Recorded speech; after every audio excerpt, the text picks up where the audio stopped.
Hello, everybody. Welcome back to our NCLEX RN review, and I hope that you are enjoying your weekend. And for those who just joined us, we are on the 10th day of the 90-day free NCLEX review classes, which we schedule daily at 12 p.m. Eastern Standard Time. Again, we are doing this live sessions every day at 12 p.m. Eastern Standard Time. And we are covering all the nursing subjects and rationalization of 2000 NCLEX style questions.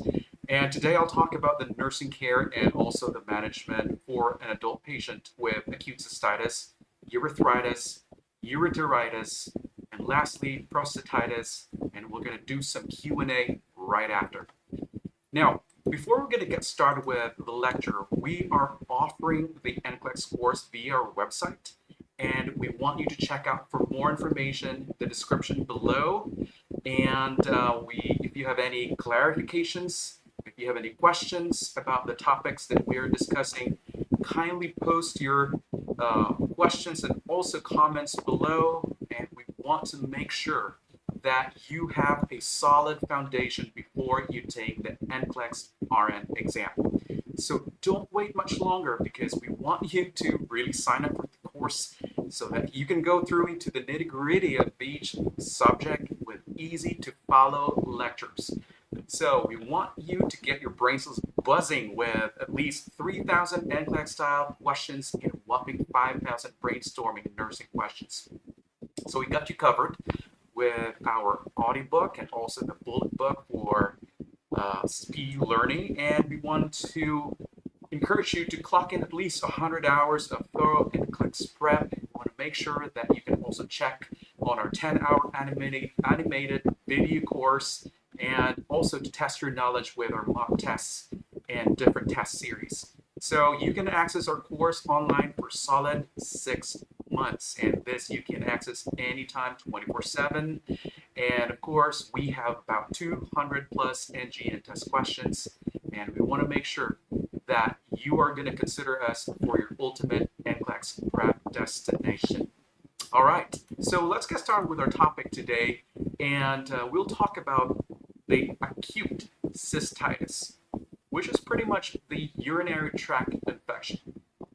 Now, please don't get fooled here because this is one of the simple topics that you probably have heard in the past, but the treatment here and the nursing care management is something that you really need to go deeper because probably what you have heard or learned in the past needs to be cemented.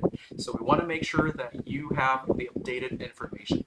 So let's define first what is an acute cystitis. Well, this is a specific type of a urinary tract infection, basically in the lower portion of the urinary tract, and this is going to be characterized by the inflammation of the bladder. And this is something that typically results from an infection, but it can also stem from urethral blockages or maybe some irritants, maybe some medications. But our focus today will be about the infection. Now, talking about the different culprits here of the urinary tract infection, especially in the bladder, we have identified that these are caused by the E. coli, the Enterobacter, Pseudomonas, and also the Serratia species. Now, we have to identify why women are quite susceptible to developing the cystitis or the urinary tract infection. Well, anatomically, these women have shorter urethra, and the tube, which actually carries the urine from the bladder out of the body, has a very short distance that can allow the bacteria to have that easy access to the urinary bladder. And so the urethra is also close to the rectum in women, and this is going to make it easier for the bacteria from the GI tract to travel into the urinary tract. So that's the explanation why women have that higher risk. Now, another is that the sexual activity, or if the woman is sexually active, or let's say a pregnant woman, is placed at a higher risk of developing cystitis. It's because of the easy introduction of the bacteria, again with the anatomical structure, and possibly with the introduction of the foreign body, maybe with the use of the spermicides, diaphragms. This can actually cause some changes in the chemical composition. And also, um, we are going to talk about the risk, especially with the expecting mothers. They are at a higher risk to developing the cystitis or the urinary tract infections. And the reason for that is because of the pressure of the bladder, actually the pressure of the growing fetus into the bladder, and also the changes in the urinary tract during the pregnancy, wherein there is incomplete emptying of the bladder, and also caused by the hormonal changes that can affect the muscles of the urethra. And this is going to make it easier for the bacteria to ascend into the urinary bladder. Now, take note here, guys, that especially with the use of those spermicidals, and also the diaphragm can actually press against the urethra, and it will make it harder to completely empty the bladder, and this can allow the bacteria to grow. While if there is such use of the spermicides, this can also disrupt the bacterial flora of the vagina, which is the innate good bacteria, and it will make it easier for the harmful bacteria to thrive and cause the infections. Now, we're going to talk about the other medical factors here, or possibly with the previous history of having a urinary tract infection that can also possibly cause recurrence.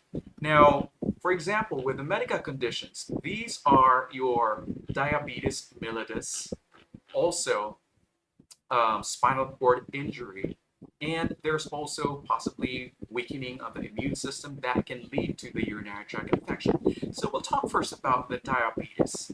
Now, if there is hyperglycemia, this can really create an environment that will become conducive for the bacteria to grow. And again, this can really increase the risk of the infection. Now, if the individual has poorly controlled diabetes, they will have to excrete lots of glucose into their urine, which can really serve as a nutrient to the bacteria, and it can now facilitate the growth of the bacteria and leading into an ascending urinary tract infection. Now, for those people with a spinal cord injury, this can affect the bladder control, and it will now cause incomplete emptying of the bladder, which can really harbor the bacteria. And so with this, I've seen patients with this kind of condition wherein they are not able to do it on their own. That's what we call as having a neurogenic bladder. And so the stagnation of the urine in the bladder will provide a breeding ground for the bacteria. And so they are really prone to developing recurrent urinary tract infections. Now, for those with a weakened immune system, let's say a compromise of the immune system that may be caused by HIV, or could be from the chemotherapeutic agents, for those patients that are having cancers of different sorts. With that, this can weaken their immune response, and this will make them more susceptible to catching the infections, especially the urinary tract infection. Now, for those people that may have some structural problem, let's say, or functional problem, maybe this is caused by benign prostatic hypertrophy, or let's say a neurogenic bladder, or the VUR, the vesico-ureteral reflux that we talked days ago, or maybe with the presence of the kidney stones. These things can actually cause obstruction in the urine flow and can also lead to the infection. Now, for instance, a man with a prostate gland that has been enlarged for so many years, they're going to also experience that incomplete emptying of their bladder, and also this will allow the bacteria to persist in the urinary tract. Now, another risk factors here is about the male specific. And for those who are not circumcised, the foreskin actually can harbor the bacteria. If there is poor hygienic measure, this can really cause the bacteria to grow underneath and, of course, infect the urinary tract. And also unsafe sexual practices, engaging in anal sex, and also having a partner with some uropathogenic microorganisms that can also increase the risk of cystitis. Now, at this point, we're going to have to talk about the different clinical features of the acute cystitis or the UTI. And again, we are only talking about the lower portion of the urinary tract. We're not talking about the kidney itself or the pelvis of the kidney, not even the ureter. So I want you to really focus on your mind with just the urinary bladder. Now, it's very important that you're gonna need to understand these symptoms, especially specific to the acute cystitis, because this is going to be important for a much more timely nursing diagnosis, and also we can deliver much more effective treatment. And so we really want to explore these clinical features that will help you in identifying the condition. And so one of those is the frequency. And oftentimes this will be accompanied by the urgency. So if you're not quite familiar what frequency is, this is basically that urge, I'll say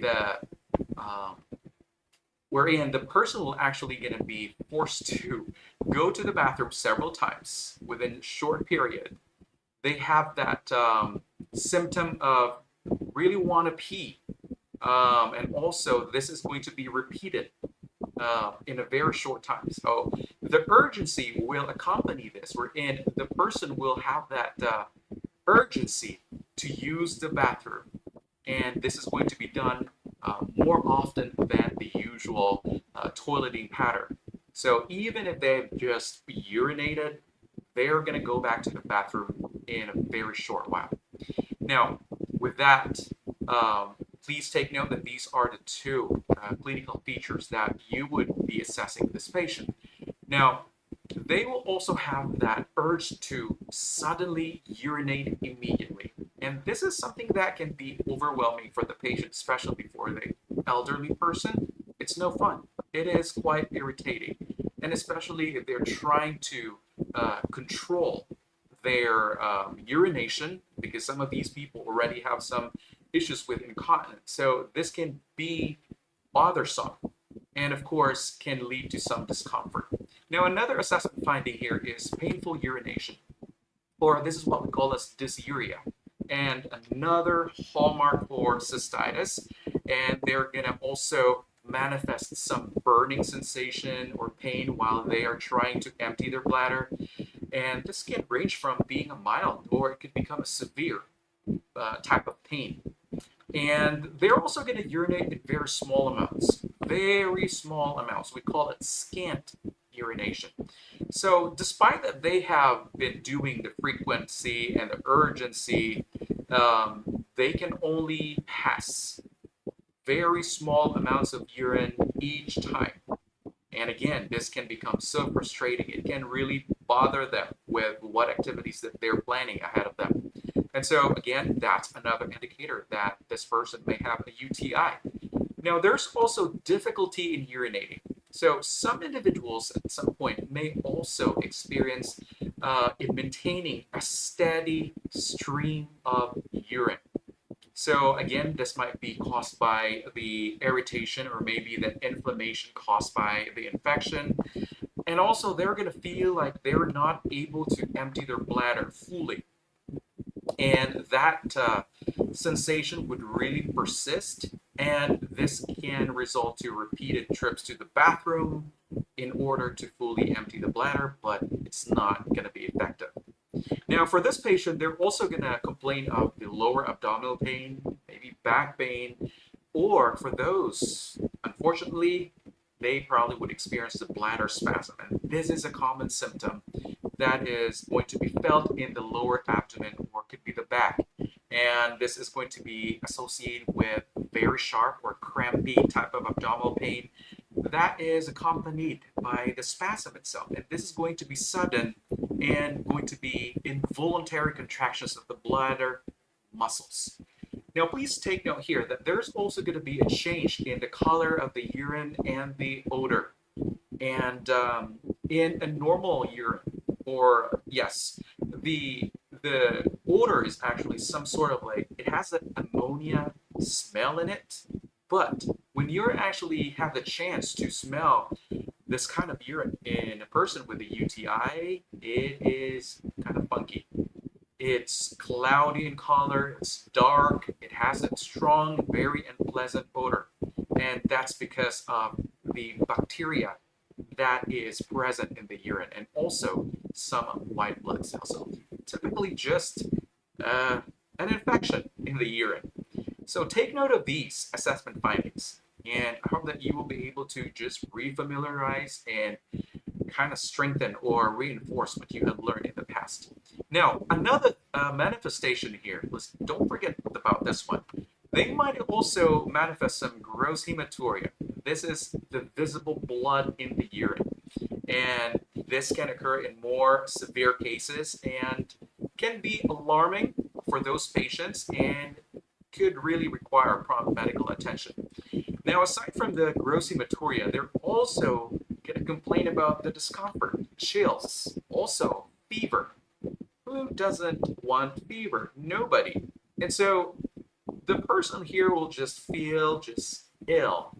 They just don't want to do anything for the rest of the day. They just want to stay in bed, so uncomfortable, just don't want to take anything by mouth, don't want to eat, don't want to take any water to drink. And around this time, the chills and fever will also overwhelm the person and definitely gonna affect this person's activities of daily living. And again, will probably extend the infection, probably would go upwards into the upper urinary tract if this is not addressed timely. Now we're going to talk about the different diagnostic tests for the urinary tract infection or the cystitis. So first up that we have in our list is the dipstick urinalysis, right? So this is a test wherein they're going to dip a strip into a urine sample. And this strip will tell if there are any white blood cells or maybe certain bacteria in the urine. And if there is presence of the white blood cells, then it means that there might be an infection, right? And it could be bacteria and also the microorganisms like the Enterobacteriaceae, and can also signal the UTI itself. But again, this is a test that is not really perfect. Sometimes it can say that there's an infection when there isn't one. So again, this is not quite a reliable testing. So the medical provider will have to order another testing just to make sure. Now we also have this positive nitrite test, especially for the gram-negative bacteria. So that's one of those possible findings when using the dipstick urinalysis. Now for the regular urinalysis here, this is going to be collected through a clean catch or midstream sample, and this is where you gotta be careful in collecting the urine specimen. Make sure that you have instructed the patient to carefully wash their urethral meatus for the females, and the males make sure that they cleanse the area first with the antiseptic solution that is actually a pre-packed kind of material, and make sure that they understood really the process so they can do proper preparation of the site before they're gonna collect their urine specimen. And so this is also something that can be easily contaminated, and most of the time the contamination is going to be caused by the epithelial cells that is common to the skin, all right? And so this is something that can be easily detected by the lab scientist. So what we can do is to collect another sample, or if there's really some challenges that can be unavoidable, so we probably would need to get an order from the medical provider to have us do a straight catheterization in order to obtain the urine specimen, okay? So that would be a different step if in case there is repeated contamination of the sample. So yeah, that's why the INO cath would be another route to go to. Now, we have also the urine gram stain. So what is this? This is actually going to help the provider to spot the kind of bacteria in the urine. And so if they're going to see a lot of the bacteria under the microscope, so for example, it can suggest that there might be a significant infection. So it's a bit like taking a snapshot of what's in the pee at that moment. So if it's showing greater than 105 organisms per ml, well, that's already considered as significant bacteriuria. And also, it has that 90% sensitivity and also 88% specificity, okay? So they're also going to use this testing along with the other diagnostic tests to really confirm if there is a UTI. And it's really good in spotting those kind of infection, but again, it's not that perfect. Now, if there is someone if someone's pee could be showing maybe some signs of infection, then they're probably going to order, the medical provider might order another test in order to confirm. And so one is the urine culture. So again, the collection should be done correctly. Make sure that you're going to instruct the patient to do the proper cleansing of the urethral meatus and make sure that they're not contaminating the sample. Make sure that you're providing them with a sterile container. Make sure that it's not being touched unnecessarily. Okay? And so the reason why the urine culture would be an effective means in diagnosing UTI because it can confirm or it will identify the kind of infecting microorganism, especially in a complicated type of urinary tract infection. All right. Now, the urine culture will also help the medical provider to decide on the type of antibiotic that they will be prescribing to properly treat the bacteria that is sensitive to that particular anti-infective. Okay.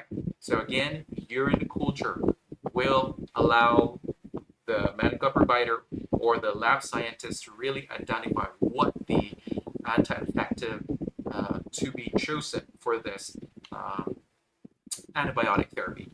Now, let's also check about the blood for signs of infection. So maybe at some point that the patient might be really sick, the blood culture would be needed.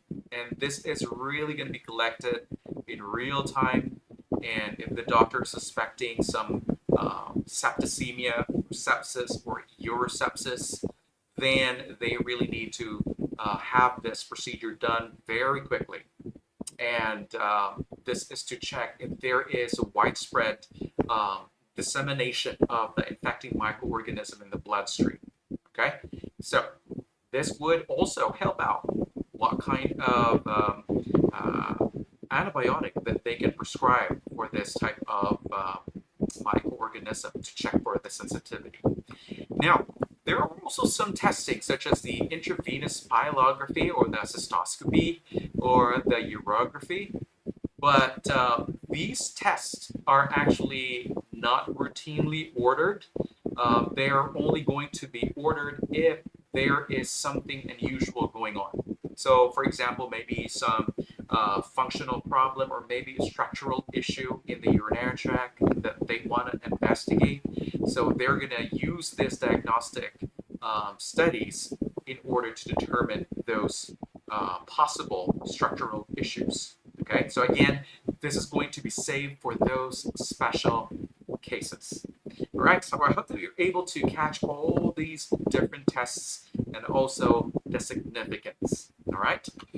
Now, at this point, we're going to talk about the different treatment modalities for the treatment of acute cystitis. Now, at this time, we're going to talk about the antibiotic treatment, starting with the oral sulfonamide. And this is probably, you're probably familiar with this one.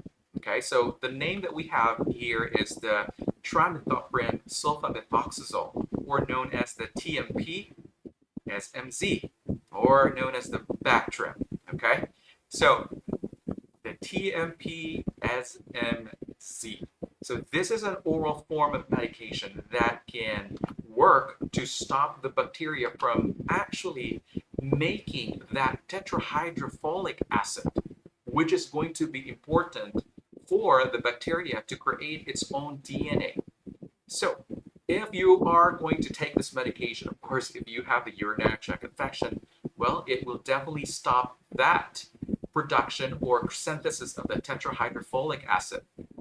Okay, so again, this will have a bactericidal effect onto the organism. Now, please take note, guys, that this is a medication that has some side effects that you need to be aware of. So I really want you to pay attention here, because some of these side effects probably would be asked in the NCLEX, right? And so one of these would be the GI manifestations, like the nausea, vomiting, and diarrhea and VD, or it could be the Stevens-Johnson syndrome, which is going to be manifested as a integumentary type of problem. So there will be some kind of rashing going on into the patient's skin, and also a toxic epidermal necrolysis. All right, so those are the main side effects. I really want you to pay attention here. Now, another thing is actually crystalluria, which I did not include, but just put it in your notes. Crystalluria, formation of kidney stones. Anything that has sulfa in it, sulfonamide ingredient, think about the formation of the kidney stones. So I really want you to think ahead now. What possibly you can do to prevent this stone to form inside the kidney. Now, for the nursing actions, what are those steps that you can do for the patient? Well, you got to be cautious here, guys, especially for those patients that may have some impairment of their kidney function, for those that might have some ARF or CKD, and for those people that may have some folate deficiency, right? So check into their medical record, look into their laboratory reports to see if they have such condition, so we can communicate this to the medical provider. Now, another thing that we need to be careful here is this is something that should be avoided in pregnancy, because this can lead to kernicterus in the neonates. So as soon as the baby is born, it can actually cause this problem, all right? And also, there will be some need for us to monitor the kidney function, make sure that we are also looking into allergic reactions that they might be developing, because the allergic reactions probably would develop maybe a day later, or 2 days after, or maybe a week later. Some patients would do that. Not everyone will have an immediate allergic reaction. So always be mindful of those variations in the body response. Now, we really want to make sure that we are going to encourage the patient to take in at least 2 liters of fluids orally. And this is to prevent the formation of renal calculi. And this is why I said about earlier regarding the renal calculi, you have to encourage them to do that, okay?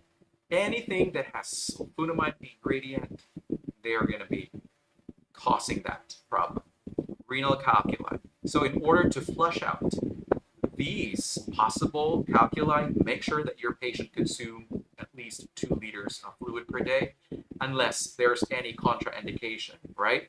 So you really have to consult with the medical provider. There are some contraindications. Now, another thing that you need to be mindful here is to teach the patient to avoid sun exposure, okay? I'm really emphasizing this right now. Avoid sun exposure. Encourage the patient to take in at least 2 liters of fluid. And why? I know that the patient can become photosensitive, but What are those reactions that can happen if they're going to be out in the sun? Do you know? Well, the reason that we need to be careful here, especially if it's unavoidable for them to leave their homes during maybe middle of the day, they really need to cover themselves. Long sleeve shirt, make sure that there's collar, or maybe they have to use a wide umbrella to cover from the sun. And the reason that they need to do that is because the sun exposure can cause exaggerated sunburn, okay? And this is going to cause an immune-mediated response that can actually develop after 24 to 72 hours of sun exposure, and this can cause an eczematous type of itchy rashes. So way much worse than regular sunburn, okay? So again, the reason why they need to avoid sun exposure, or let's say to wear long sleeve shirts or using a wide umbrella, again, this is to prevent exaggerated sunburn and also to prevent this immune-mediated response that can happen later on, which is going to take about 24 to 72 hours after the sun exposure. Again, that is what we call as the eczematous itchy type of rash. Plus the sunburn. That would not be pleasant for you to experience if you're going to have that kind of sunburn. So again, I want you to focus about the nursing applications here, increasing the fluid to 2 liters, avoiding sun exposure, avoiding the use. Make sure that you're screening your patient for if they're pregnant or not. Also looking into their renal function studies as well, because definitely this can cause some problems in their kidney function. So do not neglect these things. Now, the next medication that you will be expecting to see in the medical provider's order would be the nitrofurantoin. And so this is another medication that is an antibiotic and anti-infective. And the action of this medication is to stop the bacterial cell wall synthesis, okay? So that is the action of the nitrofurantoin, and they have some side effects as well, the same NVD. All right, there you go, the NVD. There's also going to be pneumonitis. Yeah, pneumonitis. They're also going to experience probably some peripheral neuropathy, and an expected finding, which is brown urine.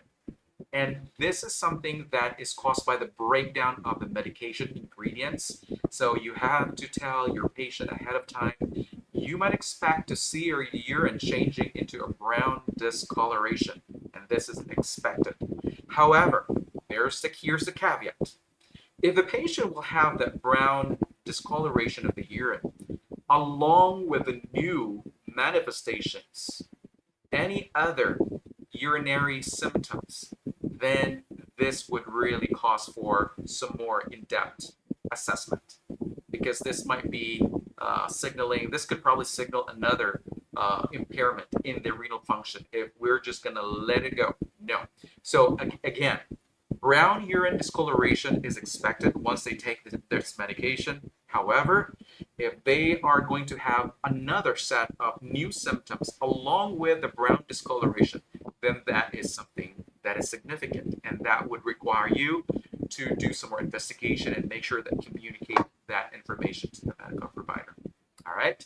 So what are your nursing actions to do here when you're administering the nitrofurantoin? Well, you have to be cautious, carefully assess the patient's medical history, find out if they have some renal impairment, look into the lab reports, the creatinine, the BUN, or let's say GFR, or the glomerular filtration rate, if it's available, okay? And another thing that you need to do here is to avoid the administration of this medication, especially for those pregnant in their 38 to 42 weeks of gestation, because it can cause neonatal hemolysis. There's going to be breakdown of the red blood cells in the newborn. So again, this is not supposed to be administered into these expectant mothers with a urinary tract infection, especially during the 38 to 42 weeks of pregnancy. Again, it can cause neonatal hemolysis. Now, also, we're going to have to assess for the renal functioning of the patient, look into the laboratory reports. We definitely need to have a baseline information, especially with this kind of medication, right? So always be an advocate for your patient, especially if there's no baseline data and you're probably thinking, what could possibly happen to my patient? I don't have any clue at all if they're going to end up with some renal impairment.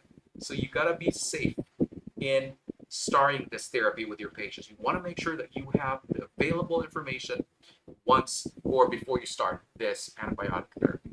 Now, another thing is to monitor the patient for possible pneumonitis. Another is you're going to have to increase their intake of fluids at least 2 liters as well, because there is also a chance that they might develop some renal calculi.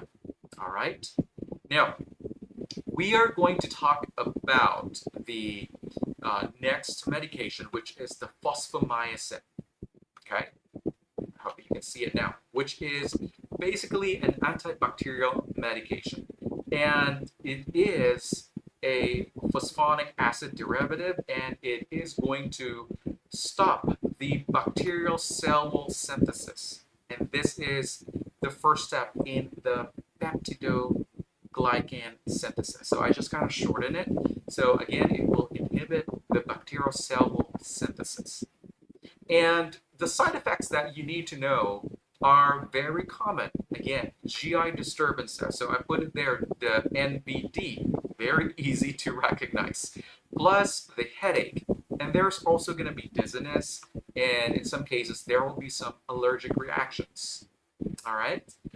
Now, what we're going to do here is to teach the patient to take this medication on an empty stomach, because this is going to properly cause much more absorption of the medication into the GI tract and into their bloodstream. Okay, so make sure that at least there is a interval 2 hours before taking any food and taking this medication. And again, the reason for that is to allow the absorption of the medication in the GI tract. Now, we don't have enough information about the fosfomycin causing issues, or let's say causing teratogenic effects into the fetus, but that doesn't mean that you're not gonna do that. You have to be really cautious because we don't have enough data about its safety in pregnancy. And so this is something that you really need to investigate further, have that safe conversation with the medical provider, okay? Now, another antibiotic that will be commonly prescribed is the classification of fluoroquinolones. And this is represented by the levofloxacin and also the ciprofloxacin. So these are 2 different generics. So again, the suffix floxacin, that would be your hint. They are fluoroquinolones. Again, now what is the drug action of these 2 medications? Well, they are gonna kill the bacteria. It has that bactericidal effect. It will also inhibit the synthesis of the bacterial DNA. Again, it will kill the bacteria. Now, as far as the side effects here, take note, guys, that this can be given either as an oral form, in a form of a tablet, or it can be administered in an IV, okay? So as far as I can remember, the IV form is about like 750 mLs in a bag, I think. I can't really remember the exact dosing, but this comes in a yellow, a transparent bag with a yellowish kind of like medication inside. It's a liquid. As far as what I could remember, that's it. But now, please keep in mind here, guys, that these two medications actually can cause some serious side effects. All right, and the 3 of those side effects are the NBD, And on top of that, we have tendinitis. This is significant. Anything that I highlighted in red color or maybe blue or purple, those are significant. So you got to pay attention into the PowerPoint because I really made them that way so you can really focus into those keywords. So tendinitis is one of those side effects. And in worst case scenario, it can lead to tendon rupture. And I've had several patients way back that had cases of tendon rupture. They are discharged after their urinary tract infection has been treated, but later on, after a week or so, they come back to the hospital for this reason, that they have the tendinitis or the tendon rupture. They need to have some repair for this kind of injury. All right. Now, another side effects are your confusion and hallucination. So you got to be careful in administering this medication, especially for those elderly people that they can get easily confused. So you have to carefully assess your patient. Is this confusion an ongoing kind? Or is this confusion a brand new type that it could be a result to the medication, the fluoroquinolone? So make sure you have that baseline information about their cognitive function, also their orientation level, disorientation, so we will know if this is something that could have been caused by the antibiotics. Now, for the nursing responsibilities or implications, you have to be careful with this kind of medication, especially those elderly people that may be using some steroids.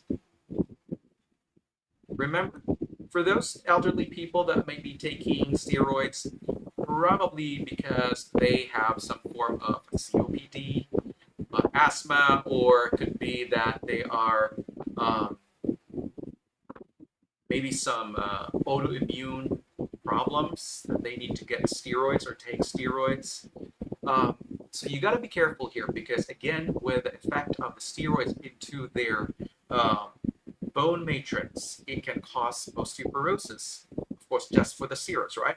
But with this medications, this can cause the tendinitis and the tendon rupture. So you have to properly assess what the patient's history is. So you can at least inform the medical provider that they have this such kind of complications that might arise once they take this medication. Now, also, we're going to have to carefully monitor the patient for any signs and symptoms of tendinitis or, let's say, tendon rupture. This is very painful, so you really need to educate them about this kind of side effect. All right. Now, this is also going to require them to avoid sun exposure. All right. So again, the kind of side effect that might happen to them will be similar to that kind of sunburn that is somewhat exaggerated once they are out in the sun. So make sure that you're going to teach your patient to cover themselves with long sleeves if unavoidable, that they have to really leave their house in the middle of the day. So make sure that they do that and also wear sunblock or, let's say, with the use of umbrella to cover themselves. Okay? I know that there's phototoxicity, so I'm just going to put it here right here. Photosensitivity. I missed it here. Photosensitivity. Now, guys, this medication can also lead to some crystalluria.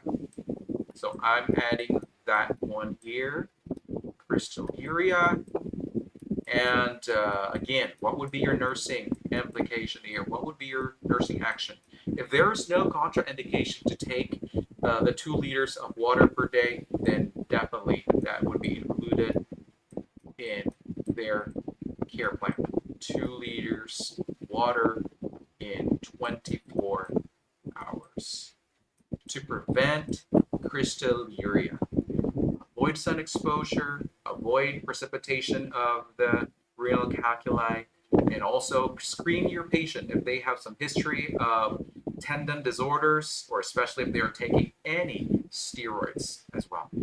All right. So I hope that you're able to capture those very important hints that I am teaching you. Now, another is with the treatment, especially another classification here. You might be familiar with this one already, which is the pyridium or the phenazopyridine. Okay, so what is this kind of medication? This is considered as a urinary analgesic. It has that kind of anesthetic effect into the inner lining of the urinary bladder. It will decrease the painful sensations there. And so, again, it will have that local anesthetic and analgesic effect into the urinary mucosa. That's why it's effective. And it has some side effects too. All right, so what are these side effects? Well, commonly, the topmost side effect here is the discoloration of the urine, which it's going to turn the urine into bright red orange discoloration. Yeah, it's like neon-like kind of bright red orange tinge. It's like close to a Fanta soda drink.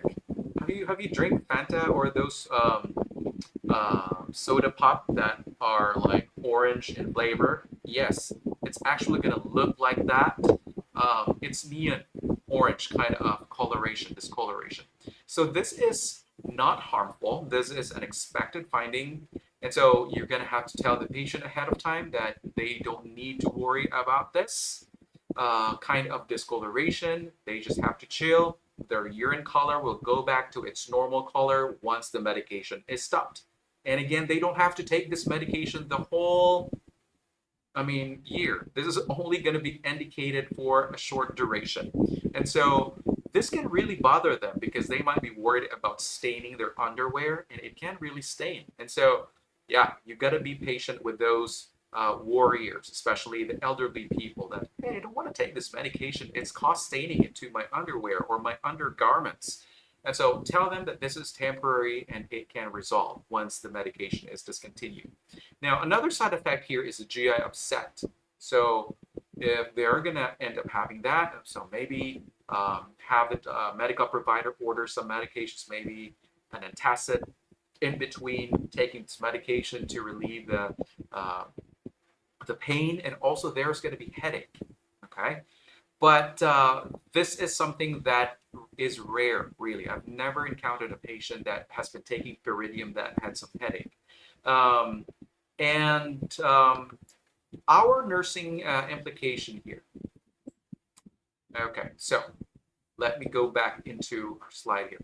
So this is, disregard this one. This was carried over from the previous slide, so disregard that. So the nursing implication for this medication, especially the pyridium, this is something that you need to have that serious conversation of your patient. Make sure that they are aware about the discoloration of the urine. Make sure that they understand that because they might get so worried about this.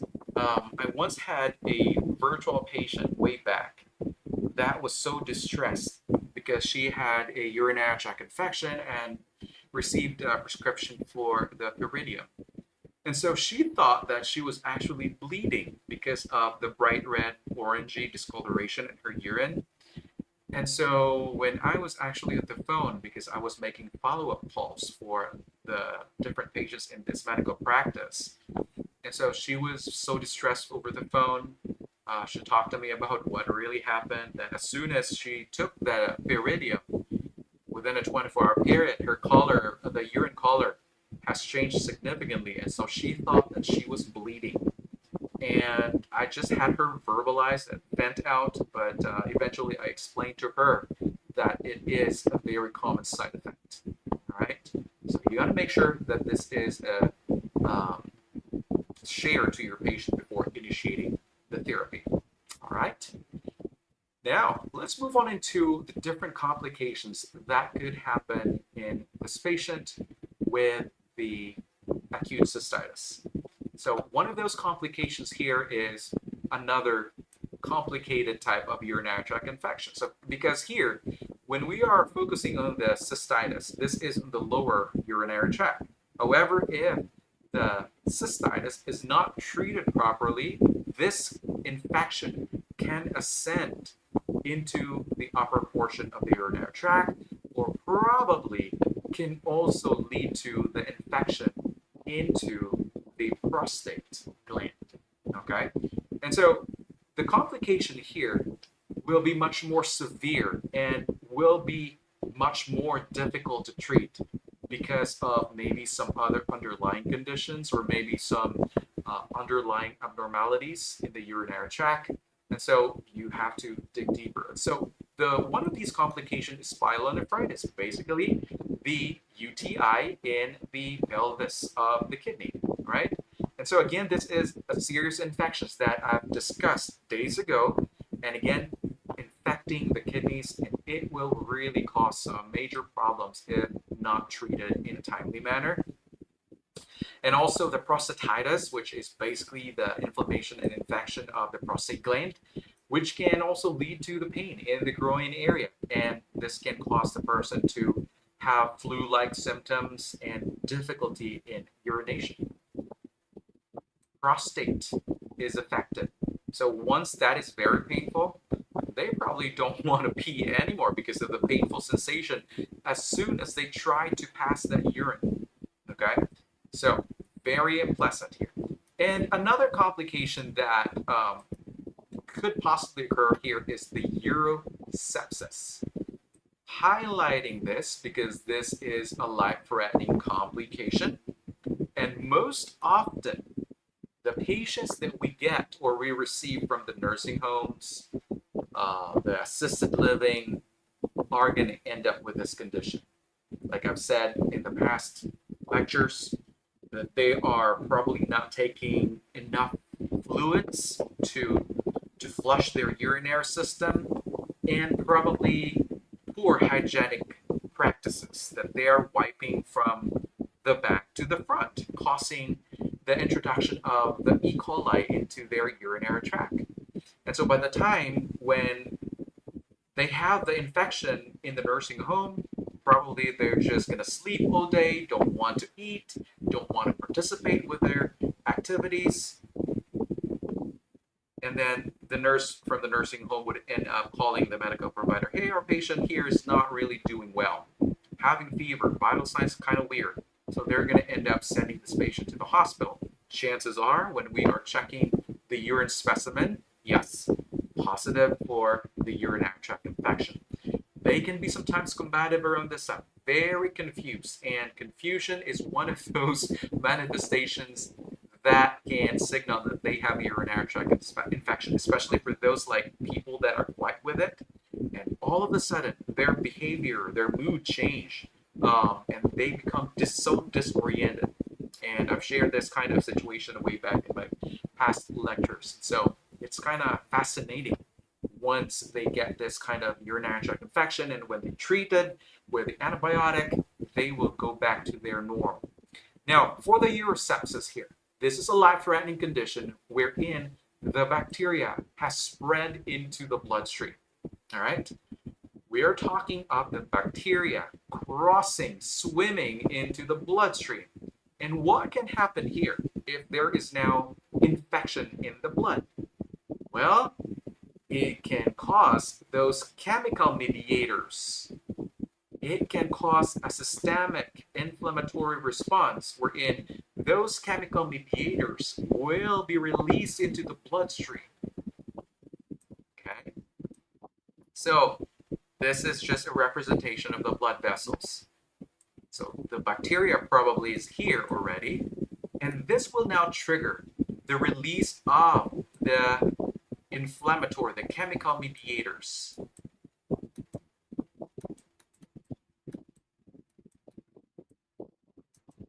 All right. So once these chemical mediators are released because of the presence of the bacteria, this can cause problems into the blood vessel itself. It can make the blood vessel so permeable that it will allow liquids to shift from the vascular compartment into the interstitial spaces. Vasodilation, that's another one. Okay. And also leaking of the fluids from the vascular compartment. I'll just put here H2O leak or fluid leak from the vascular compartment into the interstitial spaces. So what do you expect with the person's blood pressure here? Well, there's vasodilation, right? And also leaking of the fluids into the interstitial spaces. Yeah, the blood pressure will be going downhill. And at this time, you're going to be you're going to be too excited. You're going to be a little bit nervous because your patient is not doing well. They're very difficult to rouse. They're having fever. They're tachycardic. Yeah, actually, this problem is so preventable, guys. Yeah, preventable. But most often, when you're going to neglect in observing your patient, yes, they can easily go into urosepsis. And so you have to really pay attention into dealing with your elderly people. All right. Now let me erase this. The UTI in pregnancy can also become a risk that can lead to preterm labor, and so also low birth weight. But we're not going to talk about these because we're talking about surge. But again, it can lead to this complication and also repeated occurrence of the urinary tract infections. It probably will happen next time again if there is some form of non-compliance, the patient is not adherent to the treatment, or let's say there could be some antibiotic resistance. The patient probably was not tested for some kind of a urine culture, and so they probably just take the medication, the antibiotic, without testing their urine specimen. It's kind of sad. And so here, we're going to talk about the different nursing actions that we can do to prevent or to treat this patient with acute cystitis. Well, we're going to have to start with, of course, I'm not just going to involve everything or include everything. I'm just going to focus on the most important nursing actions, and this is one, collecting the urine sample. And not just collecting, you have to observe the proper collection, right? So make sure that it's not contaminated, and you're also teaching the patient to have it collected properly. Make sure that they are preparing their skin, their urinary meatus, in order that they can give you the best urine specimen, all right? And this is something that is very important, so that there will be culture and sensitivity testing before we can start the antibiotic therapy, all right? Always do that. Make sure that there is urine specimen collected. Like I've said, make sure that you instruct the patient to carefully do their diligent urinary meatus cleansing before the collection. And make sure that the container is not touched, it's not contaminated. Now, another nursing action here is to encourage our patient to take in at least 3 liters or 3,000 mLs per day of fluid, especially if they're taking sulfonamides. And again, guys, this is quite a lot for those people, especially like the small body frame, elderly people. So this is not really like a fixed 3,000 mLs. No, of course not. And of course, there are some considerations, right? If the person has some history of significant congestive heart failure or some renal failure, you really don't want to push this, right? So another conversation needs to be made by you and the doctor, especially with managing or increasing their fluid intake, all right? Now, the reason that we are only presenting this one, increasing fluid intake, is to basically to prevent the occurrence of crystalluria or renal calculi, especially for the sulfonamides, the levofloxacin, and also we're going to have to administer those medications that we're prescribed, the pain relievers, the urinary antiseptic or the analgesic, the pyridium, the antispasmodics, antibiotics, or it could be other antimicrobials. So we want to make sure that our patient is going to comply with taking that medication when they're going to be sent home with a prescription. They need to finish the entirety of their antibiotic regimen, and also to maintain a urine pH of 5.5. And we're going to also include in our teaching regarding inclusion of those foods that can make their urine acidic. Okay, so this could be your cranberry juice, citrus fruits, cheese, yogurt, or whole grains. All right, so let me write those down. Cranberry juice. I can remember that the nursing unit that I used to work always have that full three. I mean, we have a stock of cranberry juice in the pantry. Um, yeah, for the reason that we have some population of people admitted with the urinary tract infection that can be responsive to the acidification of the urine, because there's another type of let's say, for example, for those people that may have some issues with the kidney stones, this can also be aggravated by the cranberry juice. But here we're only talking about the acidification of their urine, especially in the case of UTI. And so again, cranberry juice is one to acidify their urine, citrus fruits, and also cheese and yogurt. And what else? Whole grains. So you might be asked regarding what dietary or food items that may acidify the patient's urine in the treatment of urinary tract infection. So cranberry juice, citrus, yogurt, whole grains. Right? Now, moving forward here, let me erase that. We're going to talk about possible application of local heat into the abdomen, or possibly the use of the sitz bath, and this is going to alleviate the discomfort. Now make sure that you are also cautious with the application of the heat, because patients might end up with burns. The local heat should be wrapped in some kind of a cloth material. That should only be limited for at least 15 to 20 minutes. Do not exceed the application, because it can reverse its effect and possibly it can burn the tissue. So you got to be careful with the application of the heat, and also recommend with the use of the sitz baths. It can cause vasodilation, allowing much more blood supply to the area, and this can really relieve some discomfort. Now, also, note that the acidic urine's impact on some other medication. So maybe the doctor or the medical provider might order a different kind of anti-infective, maybe because the patient might have an adverse reaction to those medications that I mentioned earlier. And so the medical provider might order the aminoglycosides instead. And so you have to keep in mind here that the acidification of the urine might cause some kind of poor absorption, or it will contradict with the effect of the medication.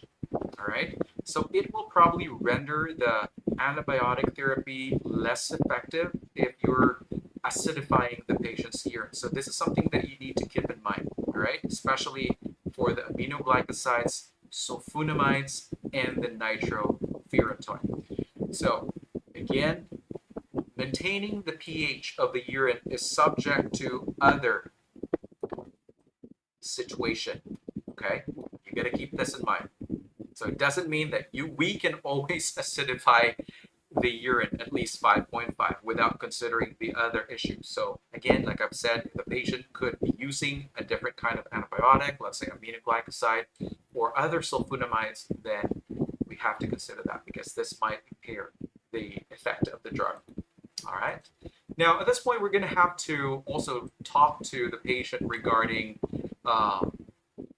actually, when we are doing some kind of a special procedure, or maybe if there is a need for us to insert a urinary catheter because the patient might have some issues with urinary retention. They might have some BPH that there's always going to be urinary retention. They're going to be dependent on the INO catheter.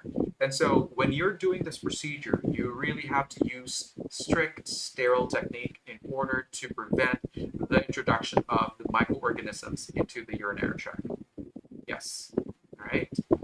Now, also, we're going to have to provide thorough perineal care for those patients that are unable to do it on their own. And for those that have existing indwelling catheters, they need to have this catheter care. Make sure that this is done at least once a shift in order to lessen their chances of having a catheter-acquired type of urinary tract infection. All right. Now, another thing is to advise them against the use of caffeine consumption, such as cola, tea, coffee, because the tea or the coffee itself can irritate the inner lining of the urinary tract or also the bladder, and it can also worsen the UTI symptoms. And another thing that the coffee can do, or tea, it has a diuretic effect. And you know what diuretic effect means, right? Your patient's body will end up losing lots of fluids. And if they're not really paying attention into their hydration, yeah, there will be decreased rate of flushing into the urinary system and could cause some stagnation of urine in the bladder, and this can also complicate things. All right. Now let's talk about the patient education that you really need to impart to the patient, even while they are still admitted at the hospital. Oops, sorry, that's the wrong slide. So let me talk about the patient education here. Part of the education here would be to have the patient avoid alcoholic beverages, also make sure that they follow with the medication schedule, and make sure that they complete the entire antibiotic therapy. The full dose should be taken. And most of the time, the length of the therapy would be about 10 to 14 days. It depends, okay? So it depends on the medical provider's order, but again, most often, this is going to last about 10 to 14 days. And after that, let me write that down, 10 to 14 days of antibiotic therapy, ABX for antibiotic. After they finish their antibiotic therapy, they need to be reminded that there will be a follow-up. Remember, I mentioned this way back. Follow-up appointment in order for us to, what? Test their urine. Do a blood, or not blood, but urine culture. Follow-up appointment. This is to collect urine culture. Okay? Just put C. Forgive me. Just use that eraser. Urine culture. Let me just put CX for culture. So, we're going to find out if the antibiotic therapy has eradicated the microorganism, all right? So if the patient still has that microorganism in the urine culture, then probably the medical provider will have to extend the antibiotic therapy or might have to shift to another antibiotic. Maybe there is some sort of a resistance, antibiotic resistance. So those are the things that you need to anticipate. If in case the patient will have a persistent urinary tract infection after the antibiotic therapy. Okay? So don't forget about these concepts. Now we're going to talk about the next topic here, which is basically the urethritis. And this is now on the, of course, that inner lining of the urethra, right? Wherein it's inflamed. And this is usually related to a sexually transmitted infection. And this will also occur along with the cystitis, okay? And as I have said, it is going to be associated with STI. And so we have known that this is going to be caused probably by gonorrhea, or it could be a chlamydia, or the urethritis might be caused by some hygiene products. Really? It can cause that? Yes. Especially for those hygiene products that have perfumes in it, some scent, and also toilet paper that has some scent or perfume. Those are going to cause urethritis. And also spermicidal jelly, sanitary napkins, those are the possible contributory factors in developing or causing the urethritis. All right. Now, why is this going to cause the urethritis? Well, the scent and also the chemicals that have been used in creating these products are actually going to irritate the delicate tissues of the genital area, including the urethra. Yes. So there is a high incidence about the urethritis related to the use of those hygienic products that have scent. Okay. Now, what are the assessment findings that you can expect into this patient with the urethritis? Remember, it's the passageway. It's a very small passageway. And here, you got to pay attention about the painful or burning urinary sensation when they do that. And also, they're going to have that frequency, urgency when they are going to urinate. And also nocturia. They're going to get bothered, especially at nighttime for this. They're going to frequently get up at nighttime just to go to the bathroom. Okay? And this is going to be accompanied by some difficulty in urinating as well. And the color of their discharge, especially for the person that has a gonorrhea, right? There will be some clear to mucopurulent kind of penile discharge. So this is something that you really need to carefully assess in your patient, because maybe sometimes they are just so embarrassed to share with you the medical history or social history that they might have. And so you have to be just understanding. You have to carefully engage yourself into this conversation. If you want to investigate further, make sure you have that kind of talk with the patient. And also there is going to be a discomfort in the lower abdomen because of the inflamed urethra. Right. So we're going to have to intervene these manifestations. It's quite easy, actually. So they're quite similar with cystitis, with some variations.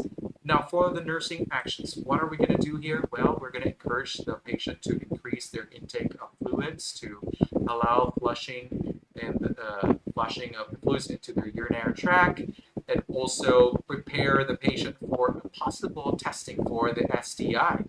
Yeah, especially if they have that mucopurulent type of drainage in the urinary meatus. And we can also anticipate the administration of those antibiotics as prescribed.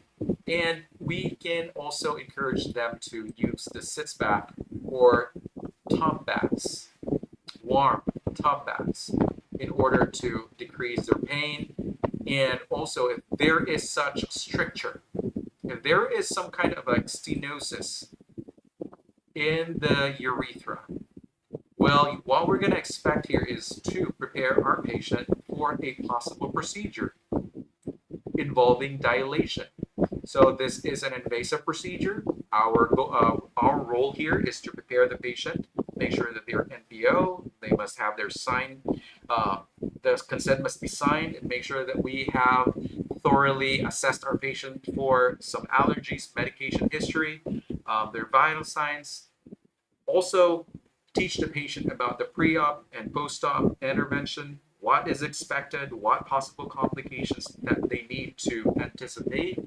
And another nursing action here is to educate the patient about avoiding the use of perfumed toilet paper and perfumed sanitary napkins, because they're really contributory into the development of the urethritis. Now, for those patients that might have an association with STI, then they need to have to abstain sexual activity until their symptoms have been resolved. Okay, and also part of the care here is to inform the patient that their sexual partners should also be treated. Okay, just not the patient, but also their sexual partner. So let me put here treatment or TX of the sexual partner, and there should be abstinence up until their symptoms are resolved. All right.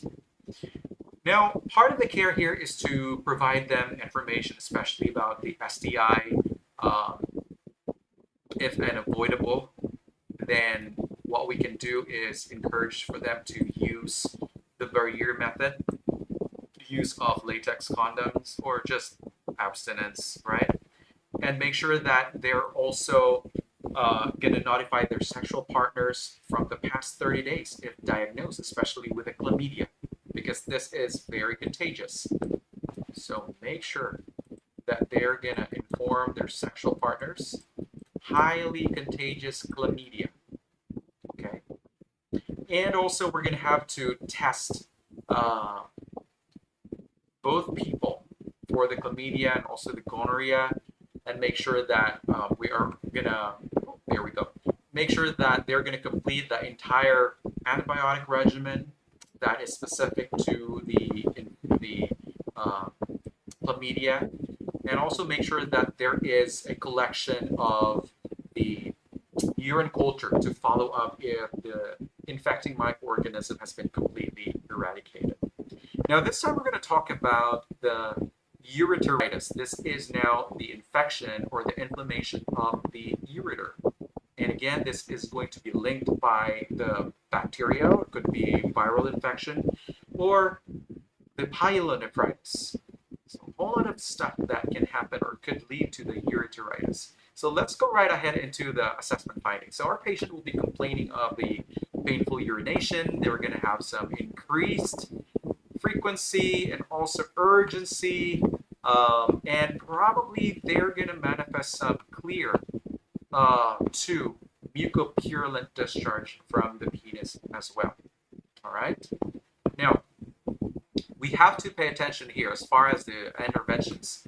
Part of the care here, if probably they are having some kind of bacteremia or septicemia caused by this, or maybe other complications, then they're probably going to need to be admitted, right, for antibiotic therapy. So aside from that, we have to monitor for the vital signs, the kind of pain that they have, the location, the intensity, and also the characteristics of the pain, and make sure that we are also observing the patient for signs of urinary discomfort or the urine output. So find out for the clarity of the urine, the color of the urine, or possibly gross hematuria, because these can potentially happen. Or let's say we're going to have to address the pain sensation. So part of the care here is to apply the warm compress on the lower abdomen. And again, there's a limitation of how long you're going to apply this, but you can do this several times a day. But again, the duration for each episode should be limited for at least 15 to 20 or 30 minutes, because once it goes beyond the time frame, it can reverse its effect. So warm compress should be done that way.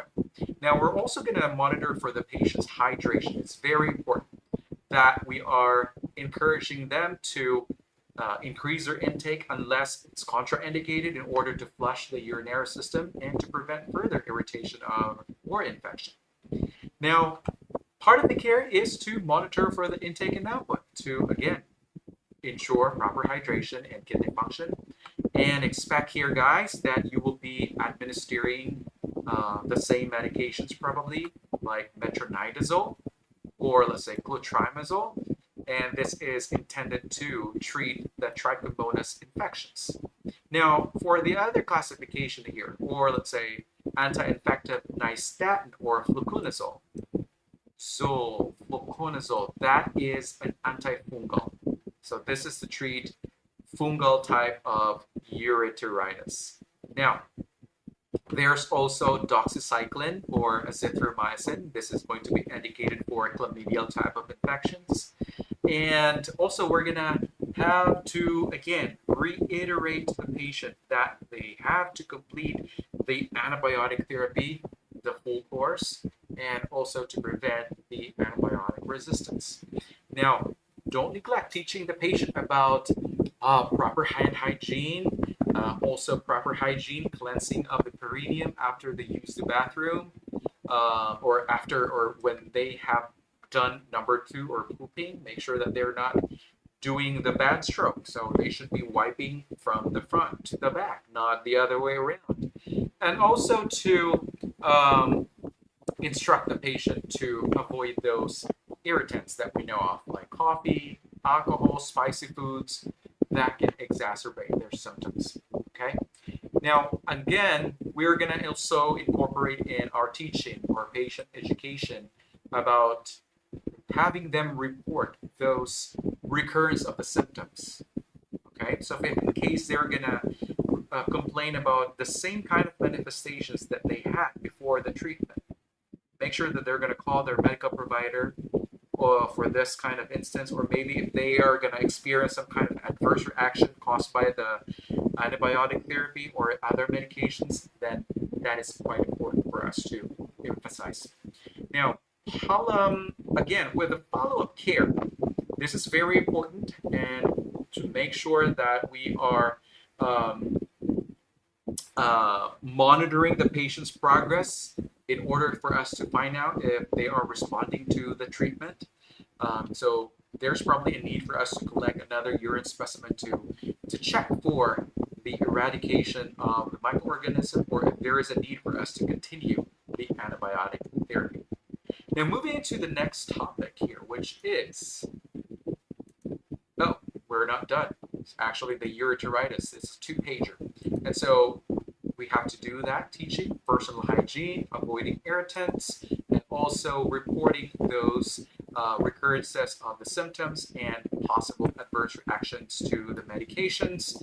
And the follow-up care is very critical here in order for us to monitor the patient's progress and to identify if there is antibiotic resistance. Okay? Alrighty. Now, moving into the next topic already, it's prostatitis. So this is going to involve the prostate gland of the patient. So this is only limited to the men. And this is going to be characterized by the inflammation of the prostate gland. It is caused by an infection. Okay? And this can happen as a chronic, or it could be an acute type of infection. Now, the bacterial prostatitis, there are 2 types of them. So there's bacterial, there's also non-bacterial. So talking about the bacterial prostatitis, this is going to occur when the bacteria itself can reach the prostate gland. And the entrance is actually through the urethra. It can go to the bladder, or possibly it can go into the bloodstream as well, or into the lymphatic system. Okay.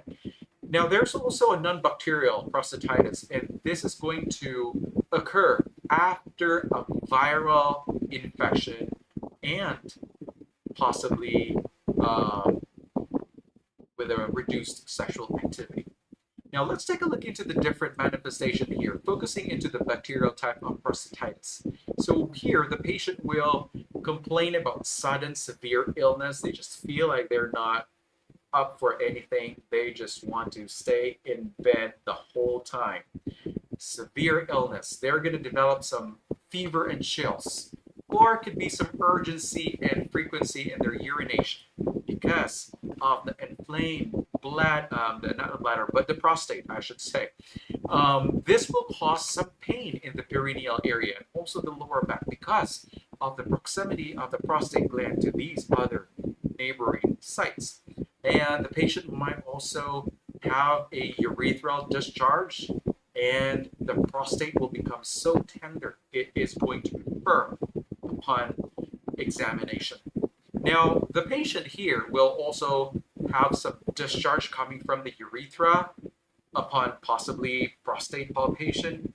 And upon the testing of the secretion, there's going to be white blood cells in the prostate secretions because of the infection going on.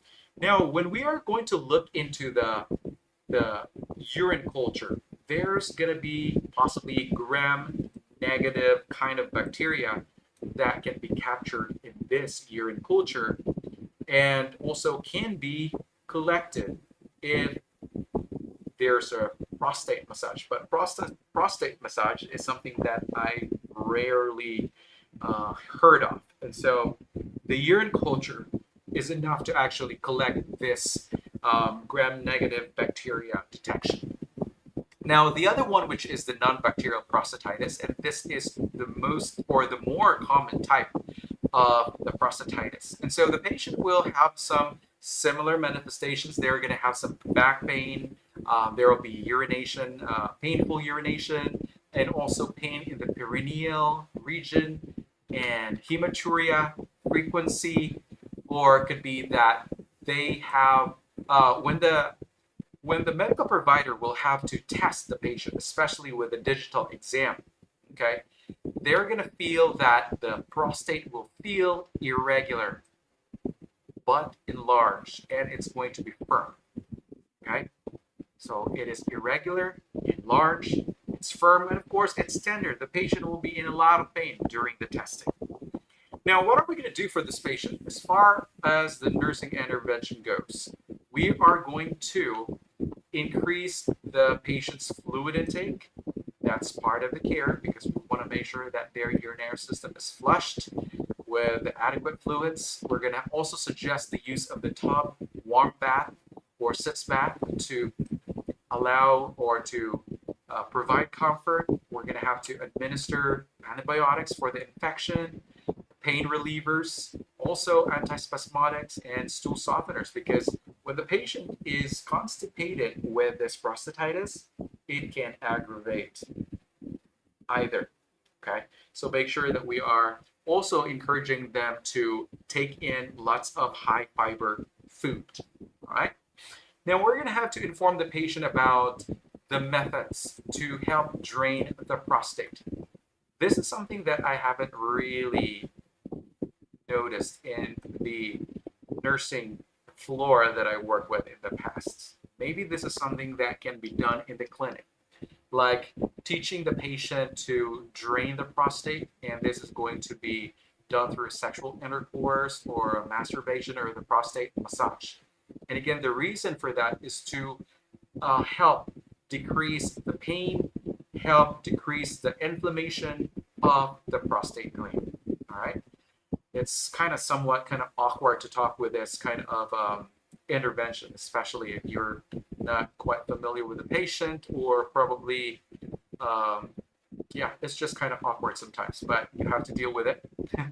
And so another intervention that you need to do is to advise the patient in avoiding spicy foods, the intake of caffeine, the alcohol, also prolonged car rides and sexual activity, because these are known to cause more acute inflammation inside.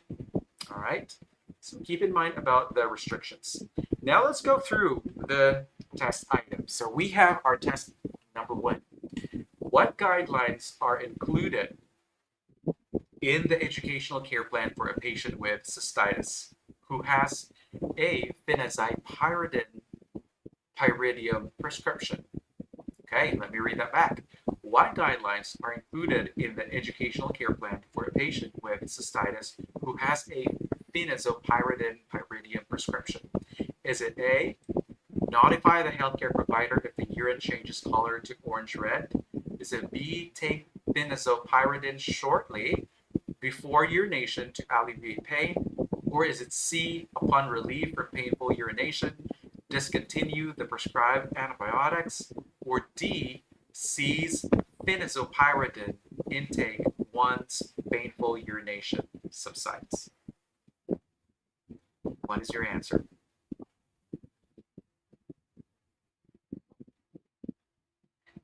So, pyridium. This is commonly prescribed to our patients when they are admitted for, let's say, a much more complicated UTI. Some of them might be sent home with also pyridium because of the ongoing bladder spasms or the pain. So it can vary. So what is your answer here? Are you going to do letter A? Or are you going to do letter B? Or C? Or D? Now let's have the answer. For letter A, notify the healthcare provider if the urine changes color to orange-red. Remember, I said something that the side effect that is expected about this medication is the discoloration of the urine. And this is nothing to worry about. This is temporary, and so nothing to worry. Okay, there is no need for the patient or the nurse to notify the medical provider regarding this issue, right? No need to notify the doctor. Now, what about letter B? Take phenazopyridine shortly before urination to alleviate pain. What is your rationale if you answered this option? Well, this is incorrect because the phenazopyridine or the pyridium is not really meant to be taken immediately before they urinate, but instead they are typically taken at least 3 times daily for 2 days. Okay, so this is something that you need to keep in mind. It has to be routinely taken with that kind of duration, right? But not shortly before the urination, because if it's just shortly before the urination, it doesn't really do anything good for the patient. Okay, it has to have that kind of analgesic effect or anesthetic effect into the bladder. Okay, because they are gonna experience way too many irritation spasms. Now let's take a look in letter C. Upon relief from painful urination, discontinue prescribed antibiotics. Now I really want you to spot into this option. What's wrong here, or is it correct? Yes, it is incorrect because we just don't want to allow the patient to discontinue the prescribed antibiotic. It's going to make it wrong. Remember that they should complete the entire antibiotic regimen to prevent antibiotic resistance. Okay, so that is going to be an incorrect option. So, letter D, cease phenazopyridine intake once painful urination subsides. Okay, so this probably can happen maybe after 3 or 4 days of ongoing treatment, but this is something that can be instructed for this patient. Okay, so cease phenazopyridine once the painful urination subsides. Now, for the test taking strategies here, what we need to do here is to again go back into the question, understand the question. What are the key components of the questions? Okay, is this going to be about education for the patient taking the pyridium? Yes, it is. Now, once you identify that, you gotta have to evaluate each option. Notifying the provider really is not going to be indicated again because it is an expected side effect. All right, so discoloration is a common and harmless side effect and does not require notification. B, shortly after the urination or before the urination, keep in mind that the medication should be taken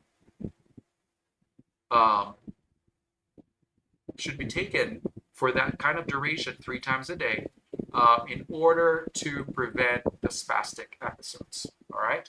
Now for letter C, upon relief from painful urination, discontinue the antibiotics. This is going to make the option wrong because we know it has to be taken in full course. So go back into the elimination of those wrong options. Always going to work. Okay, I've always used the elimination process. Spot those options that is not necessary, not associated for this condition. Also for those interventions that can potentially harm the patient, like option letter C. Okay, this can really harm the patient. It can lead to antibiotic resistance if they're going to stop taking the medication without urgent reason. So our answer here, it is letter D. Moving on to the next question. What medication instructions should the nurse provide to a male client prescribed cotrimoxazole or trimethoprim sulfamethoxazole for a urinary tract infection? Is it A, avoid taking antacids during cotrimoxazole therapy? Or is it B, take the medication with food? Or is it C, drink at least 10 ounces glasses of fluid per day? Or letter D, don't be afraid to go out in the sun. I want you to carefully select your answer.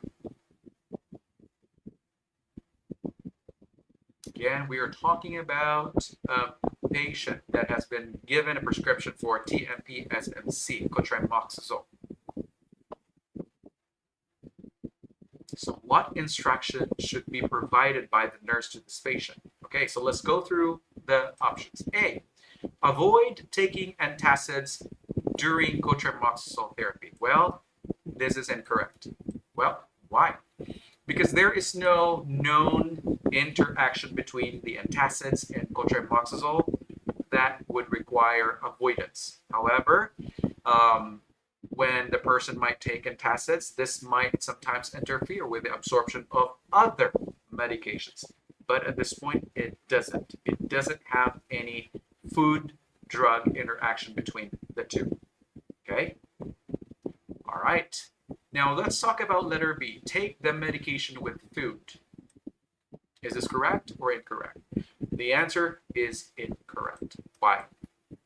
Because while taking the cotrimoxazole with food, it might help reduce the stomach upset, but this is not a strict requirement. And the primary concern about this is to making sure that we are allowing the patient to properly hydrate and avoiding the potential side effects. Okay.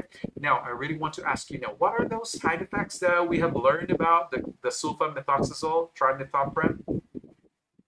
Can you name one at least? Remember about the renal calculi, right? That is one. What else?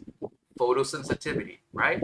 So we have to teach the patient about covering themselves up. If unavoidable, they have to really be out, up and about. So make sure that they are covering themselves with use of umbrella, long sleeves, sunblock, and also make sure that they are increasing their fluid intake to prevent the calcium stones from happening.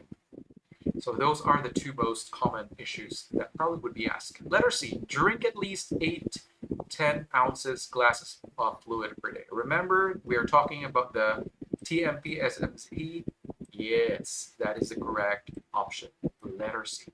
Now, letter D, don't be afraid to go out in the sun. Remember about the superimposed sunburn that can cause eczema after 2-3 days when the patient gets exposed to the sun. Remember about that photosensitivity. So this is a false reassurance that should not be told to the patient. Okay. Now we're going to talk about the test taking strategy here. So again, we're going to have to understand the question carefully, read through the lines here. You gotta focus your attention into the key points. And again, we were talking about the cotrimoxazole. So you got to be prepared for what possible question that might be asked. It could be adverse reaction, or it could be focusing into the nursing action that you should be providing for the patient. All right. Now, next strategy here is for you to identify the key information highlighted in the details. Again, we're talking about cotrimoxazole, UTI, and also instruction. And at this point, you really need to evaluate here regarding the different options. We did not talk about antacids in the discussion. It did not come up. Okay. There's also no contraindication about food or with food, and this one right here. So make sure that you recall those concepts that you have learned. Now, moving into the next test here, we have the number 3 question. Is it 3? Yes, I think so. What is the appropriate method for the nurse to collect urine specimen for culture and sensitivity from a female client suspected of a urinary tract infection? Again, what is the appropriate method for the nurse to collect the urine specimen for culture and sensitivity from a female patient suspected of having a urinary tract infection? Is it A, detaching the tubing from the urinary catheter and allowing urine to flow into a sterile container?